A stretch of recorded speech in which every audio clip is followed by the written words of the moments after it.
水浒传》中的都头是什么官？整部书中一共出现过多少个都头？这些都头又都是什么武艺水平？今天小女子我就跟大家好好聊一聊这些话题。我们首先要搞清楚，宋朝的都头并不是正式的朝廷官职，它属于小吏的范畴，无品也无阶。在宋代的县级编制中，县令作为最高行政长官，下面设有县尉，负责一县的治安、维稳和缉捕盗贼等工作。而县尉手下的差役一般会分成几个班次，每个班次的领头差役就被俗称为都头。说白了，都头类似于一县的治安大队长，主要从事捕盗衣奸、捉拿要犯的武职工作。另外，根据《水浒传》第23回来看，要当都头就是县令一句话的事情，既不需要向吏部请示汇报，也不需要向朝廷备案。最典型的例子就是武松，他因为打死猛虎为民除害，被县令赏识，于是直接当上了都头。若不嫌弃，就留在我阳谷县做一个步兵的都头如何呀？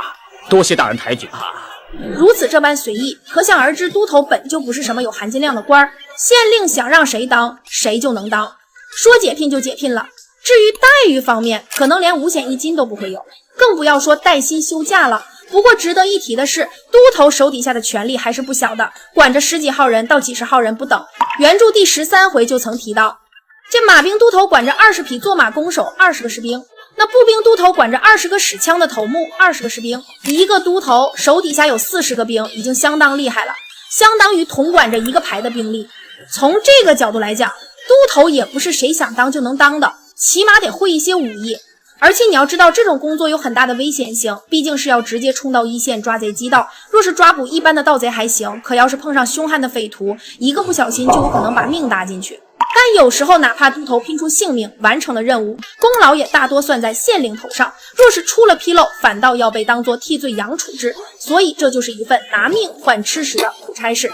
说完都头的身份，我们再来梳理一下《水浒传》中有多少个都头。整部书中第一次出现都头这一词汇，是在史进火烧史家村那一回。当时史进与少华山的3个土匪扯上了关系，华阴县官府便派2个都头带着人马前去捉拿史进。由于这2个都头连书中的配角都算不上，所以作者都懒得交代他们的名字。而这俩都头不仅本事一般，胆子也很小，说是去捉拿史进，却不敢冲进庄园。史进冲杀出来时，他们撒腿就跑，却被陈达、杨春赶上去，一家一泼刀，结果了2个性命。第3个和第4个都头是郓城县的朱仝和雷横，这2位算是全书中知名度比较高的都头，两人一同在宋江的老家郓城县县衙做事。朱仝担任的马兵都头，雷横则是步兵都头。书中介绍说，因雷横履历过人，能跳2、3丈阔涧，满县人都称他做插翅虎。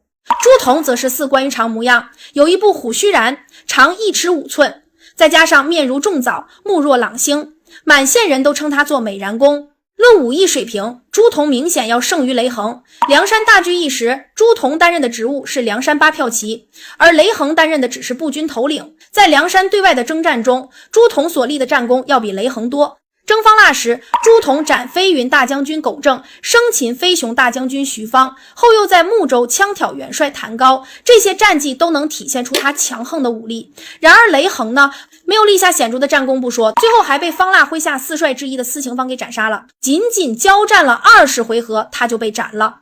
雷横是36天罡中唯一一个在公平单挑的状况下被敌将阵斩的梁山武将，其实力真的不敢恭维。如果说朱仝的武艺能在梁山排进前20，那么雷横只能排在前30。第5位都头是武松，这个大家就比较熟悉了，威风八面的武都头啊。武都头啊，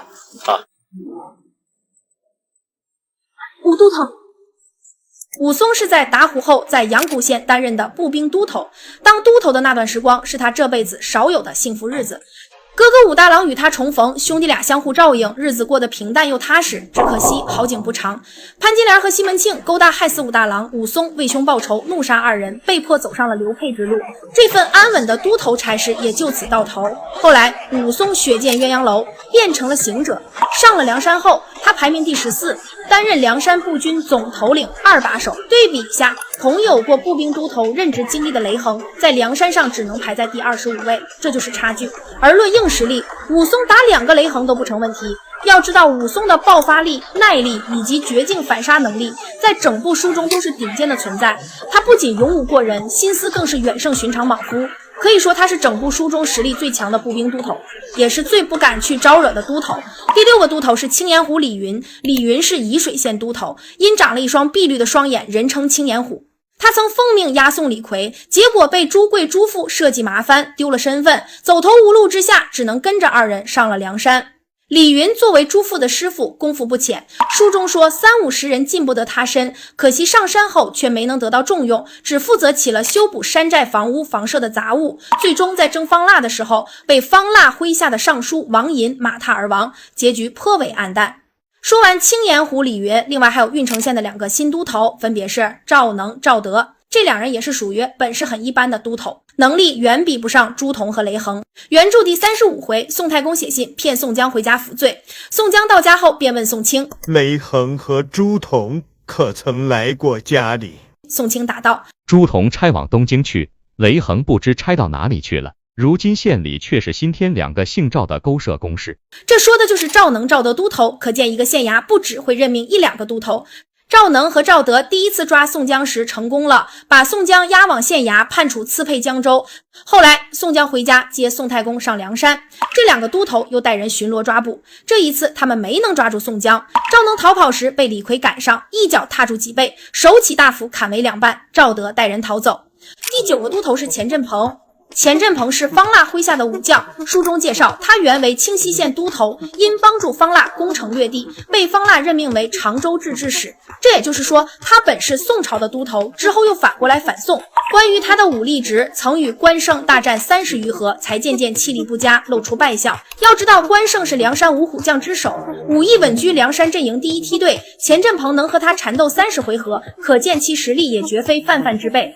然而等到第2次再与关胜交手时，他竟被关胜分为一刀砍于马下。当时关胜因看到己方2员大将身死，暴怒之下才奋起神威，可见战场上的起伏对武将的发挥影响极大。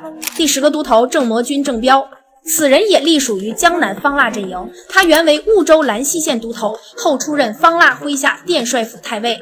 单论武力值，郑彪并不强。在睦州之战中，他与矮脚虎王英交战8-9回合不分胜负，见武力上拿不下王英，郑彪便施展妖术，对着王英念咒语，召唤出金甲天神。王英吓得手忙脚乱之下，被郑彪趁机一枪戳于马下。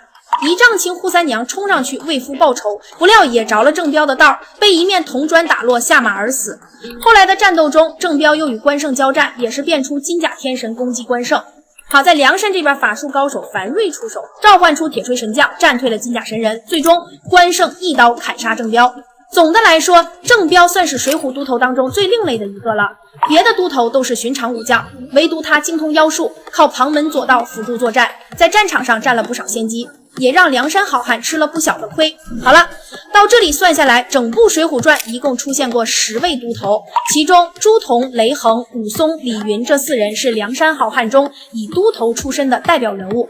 如果我们按武艺来给这10位都头排个名次，武松自然是独一档的存在，无论是布战实力还是绝境厮杀的能力都远超其余9人。其次第2档要数朱仝、钱振鹏。朱仝能位列8票旗，实力本就不俗，钱振鹏能硬汉关胜30回合，武力也不算弱。再者就是雷横和郑彪，雷横虽然天罡排名不低，但硬实力确实一般。郑彪有妖术傍身，可正面武力并不出彩，如果论综合实力的话，他可以排第1。再说李云，虽说他能打30-50个小喽啰，却没有和一流高手对战的战绩。至于剩下的华阴县的2个无名都头，还有郓城县的赵能、赵德，只能排在最末。他们本是稀松，上场就领了盒饭，实在有损都头的身份。